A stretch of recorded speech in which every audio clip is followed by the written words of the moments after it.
جالینوس کا جب مرنے کا وقت قریب آیا نا، اس جالینوس کا بہت بڑا حکیم تھا، بہت بڑا، اس کے مرنے کا وقت قریب آیا تو اس کو موشن کی بیماری لگ گئی، دست پیچس لگ گئے اس کو، جالینوس کو۔ تو لوگوں نے کہا کہ آپ اتنے بڑے حکیم ہیں، دنیا آپ کو جانتی ہے، لیکن آج آپ اپنے موشن ٹھیک نہیں کر پا رہے ہیں، آپ کے پیچس ٹھیک نہیں ہو رہے۔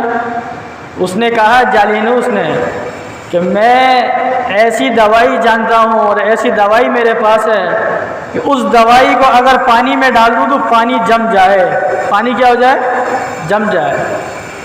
کب کی بات بتا رہا ہوں؟ آپ صلی اللہ علیہ وسلم سے پہلے 500 سال 600 سال پرانی بات ہے۔ اس نے کہا ایسی دوائی ہے، پانی میں ڈالوں تو پانی کیا ہو جائے؟ جم جائے گا۔ لیکن وہ دوائی آج جالینوس کے پیٹ کے پانی کو نہیں روک پا رہی۔ معلوم ہوتا ہے کہ جالینوس کے دنیا سے جانے کا ٹائم ہو چکا، جالینوس کے دنیا سے جانے کا ٹائم۔ اتنا بڑا حکیم تھا۔